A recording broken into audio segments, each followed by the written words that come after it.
Hey, what's up guys, Xover here, and on this video I'll be showing you how to use a regular LiPo charger to charge your Phantom 2 or Phantom Vision batteries.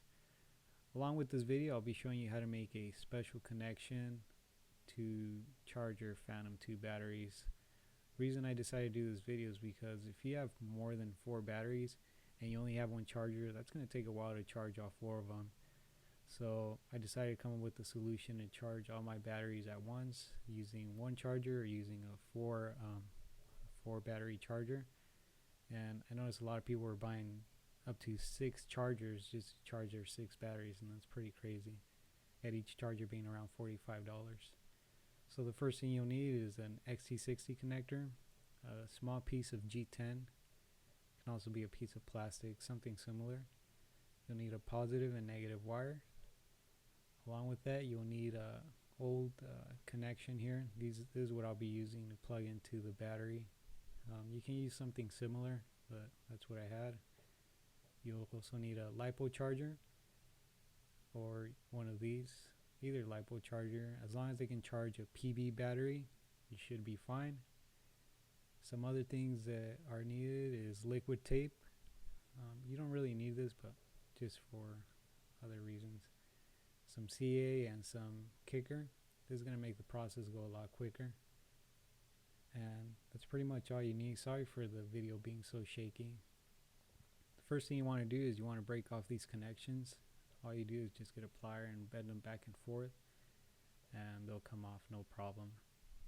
Do the same for the other side, and again it'll come off no problem. You can use something similar, but like I said, that's pretty much all I had that would go inside the charger. So the next step is you want to pre-solder these. The way you do this is, I forgot to mention, you're also going to need a soldering iron. Just grab your soldering iron and let it heat up on the connection. If you're doing it and you notice that the solder's not staying on, you just got to leave it on there for a while till it heats up enough. Then you'll see the solder will stick on there and it won't come off. Next step is you want to pre-solder your wires. This is just to make sure you're going to get a nice solid connection and it's not going to come off.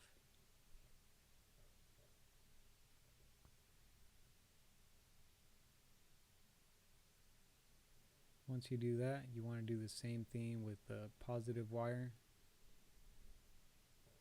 Again, pre-solder your connection and then just solder it on there.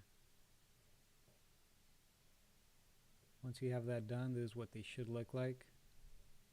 You want to make sure the bottoms are nice and clean. You don't have any solder because these are going to be actually sticking onto the G10 material, so you want to make sure they're smooth from the bottom. Next, you get your XT60 connector and just connect the ends of the wires to the positive and the negative and so forth.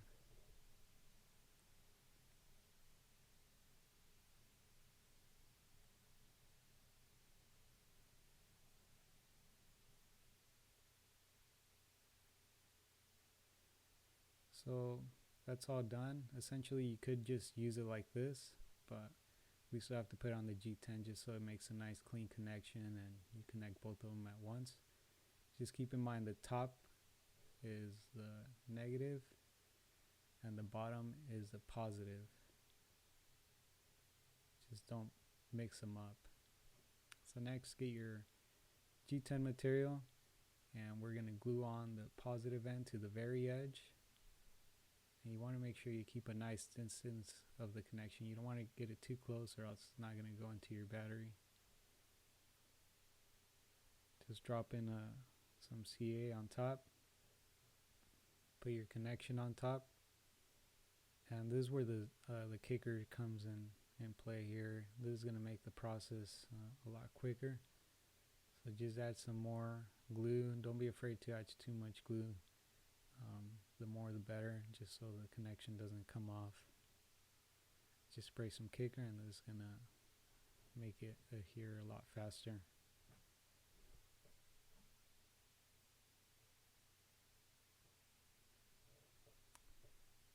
After that's done, just make sure your connection is not coming off and do the same thing for the negative wire.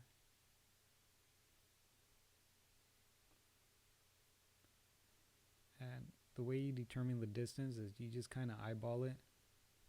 But right here I'm gonna use my other charge cable as reference. So once you have both wires glued in there and they're not coming off, you're gonna want to add some more glue on top just to make sure these aren't gonna break apart.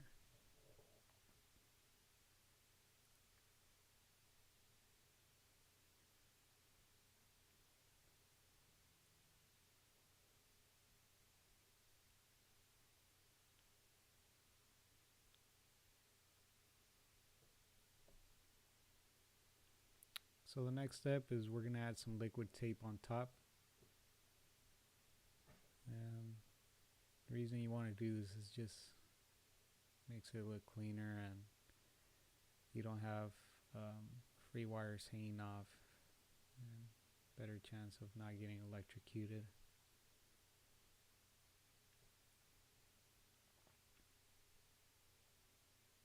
And as you can see there, I added a little bit too much, so I'm just going to wipe it down.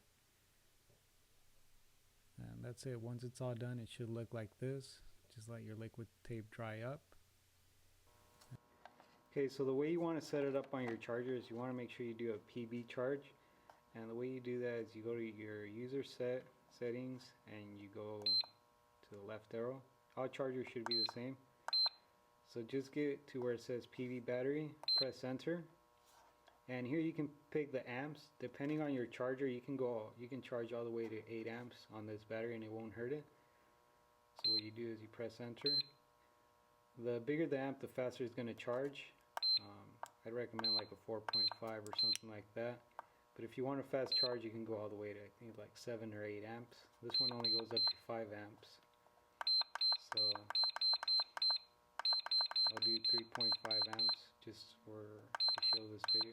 3 amps actually. And then here you pick your volts and you want to make sure it's at 12 volts. You don't want to go over or below 12. You want to make sure it's at 12. Just press enter.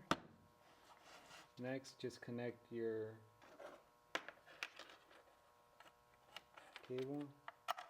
Next step is connecting your battery.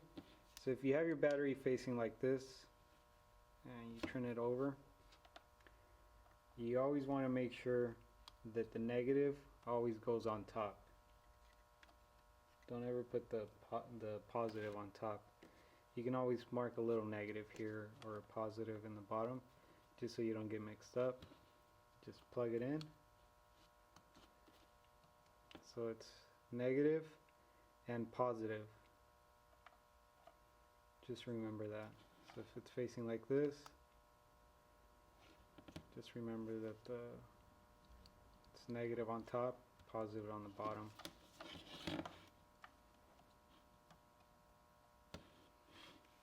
So next you just press enter.